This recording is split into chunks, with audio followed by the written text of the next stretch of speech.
Gospel. Lockdown has eased for 2021. And as lockdown eases, I suppose a lot of people are thinking, oh, I've got to get myself fit and ready. Summer is coming. But the fact is, there's still a pandemic out there. And people still need to watch what they eat and also exercise well. And in saying that, joining me today, we've got the legendary Dr. Chidi, who is somebody who knows how to reverse or study in regards to reversing illnesses. He's joining me today. Good afternoon, sir. It's good to see you again. Great to be back with you. Thank you. Looking well as per usual. Thank you very much. I say the same to you too. Thank you. So, lockdown has eased, and I know that a lot of people it's actually a great excuse. Well, to be honest, I don't know if it is a great excuse, but it's a great excuse for people to really up their game in healthy thinking, mentally eating. What is the first thing people should be doing right now in regards to, I'd say, mental health, in regards to getting themselves ready, or not necessarily ready for some, but just getting themselves out, because people have been cooped up for a whole year? What's the first thing that they should be thinking about? Well, it's an interesting question because when you listen to thousands of people and what they've been going through over the last year, one of the things, being locked down for so long, it has meant that people have gotten a bit stir crazy, that they've been in prison, if you like, for so long, and they've been looking for this release date. But now, even though there's a release date, they're a bit fearful of going out, a bit fearful of mixing, because we're not used to it. We don't know what we can do, what we can't do. The first thing I would say is do what we should have been doing over the last year anyway. Make sure that we are regularly getting out, because you're asking me about mental health. It is so important to get outside, to breathe in the fresh air, to go on a walk. Even going on a walk helps to calm us down. It helps to release those endorphins that make us feel better. For those of us who have bubbles in our families, we should be going out together, talking, taking time out, not so much focusing on all the negative news. And, there can be too much negative news. The other thing I would say, just in terms of from a mental health point of view, is look, give yourself a break, right? Stop beating yourself up. Oh, I haven't done this. There's so many stresses against us, that we have financial pressures. There's been family pressures because we've all been cooped up together. Let's not add to the burden by making ourselves feel guilty. So give yourself a break, give yourself a bit of peace. It's been difficult for everybody. Forgive yourself as you're forgiving others at the same time. So I think that's an interesting one, to forgive yourself, because a lot of people may be feeling guilty, being locked up, not being able to speak to family. And now the mental cycle has gone, okay, well, we're locked up. Now, because we're not supposed to connect with people, you kind of get caught up in your work and everything like that. So in regards to exercising and health, because I know for a fact, everybody must have gone through this. When you're at home, you snack. And I know that there's a friend of yours. In fact, we not even a friend. There's a name that you just don't like calling. I'm going to call it, but people start indulging in sugar. Now, what's the best way to come off sugar, and what can people use in place of sugar? Well, let's get to the root of the problem. Actually, sugar is a big problem. If you're cooped up, locked up, not going out, not working, those cookies and donuts are always going to be calling you from the kitchen. So what I would suggest is perhaps we can win the battle by not buying them in the first place. I have people say to me all the time, "Oh, but I'm buying it for the children. I'm buying it for the children." Well, how many of those donuts are really for the children? They are a temptation for us, but it's linked to what we were just talking about, this mental health and stress. The more stressed we are, the greater our appetite is for things that contain lots of sugar and fat. So dealing with our mental health issues, dealing with being able to get into a sense of peace, releasing the stress, actually decreases the desire for those sorts of foods, which are high in sugar and high in fat.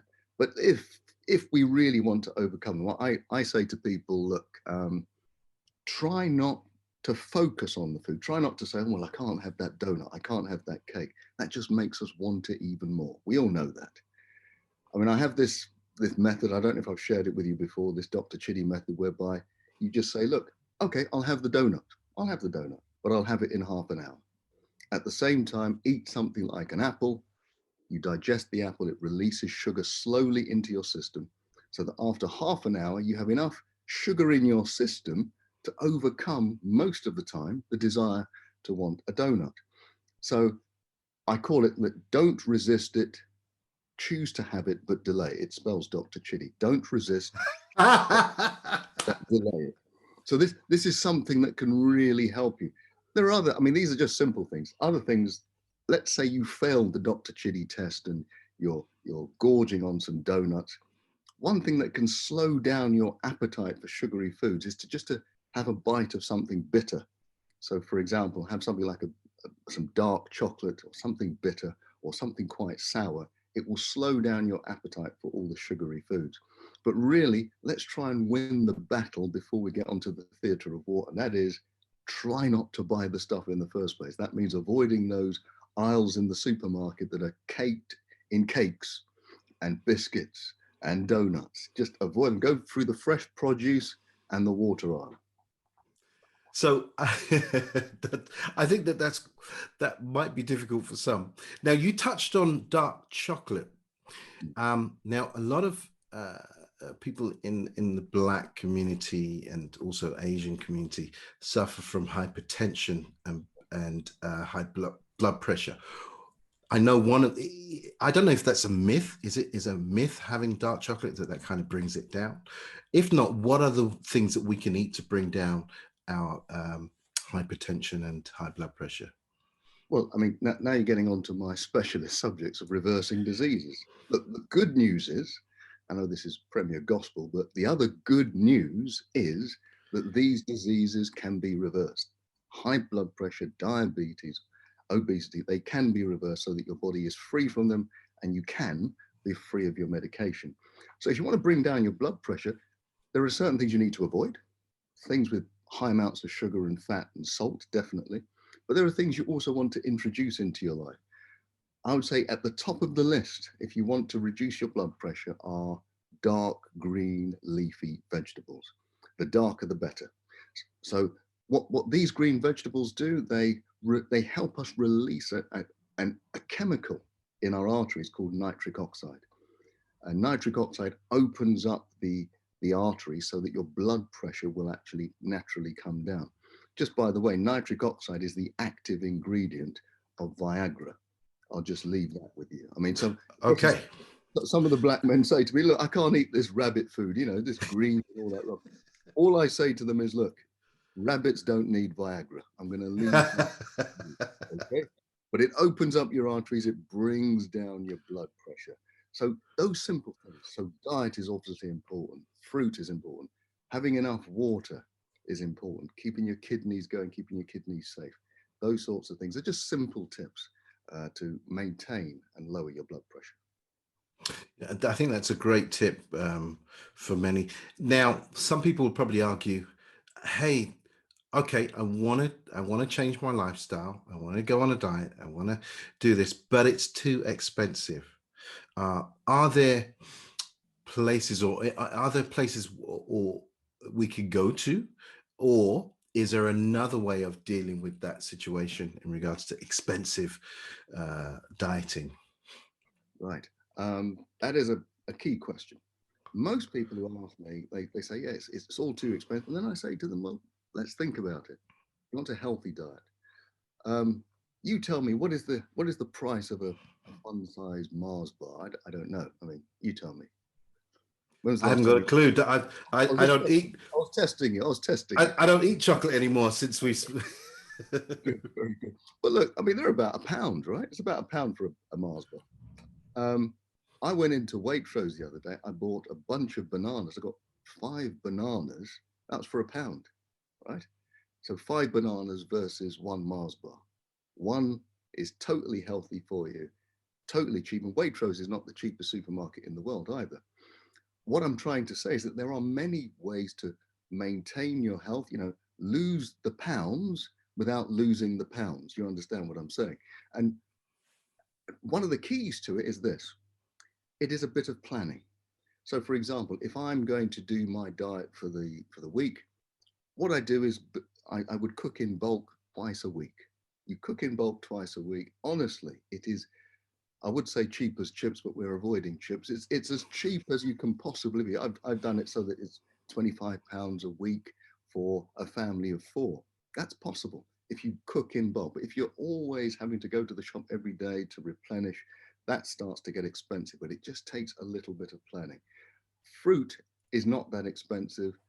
It's actually less expensive than a lot of the manufactured processed stuff that we buy. So if we can keep it simple, you can stay totally healthy and stay totally within your budget. That sounds really good. Now, can you give us 3 top tips for getting ourselves healthy for the summer? 3 top tips. Okay, thank you. Okay, well, they come from my title called Meals, Movement, Mindset. I'll give you one from each of them.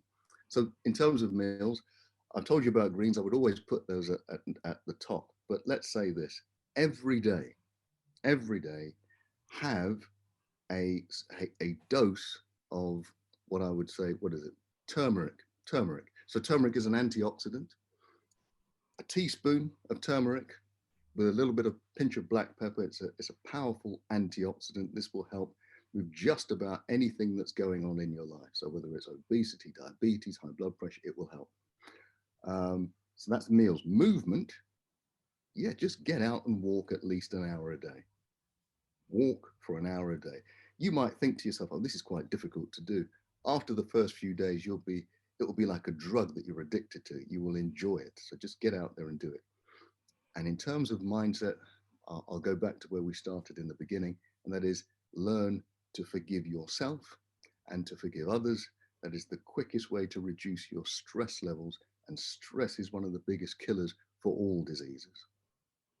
Dr. Chidi, that's amazing. Now, finally, how can people get hold of you in regards to getting information and booking you? Sure. Well, easiest way is to get me on my website is drchidi.com. That's drchidi.com. Or you can follow me on social media, Instagram and Twitter, which is at Dr Chidi MD. Those are the quickest ways to get me. Happy to help, either to consult or to speak. Premier Gospel.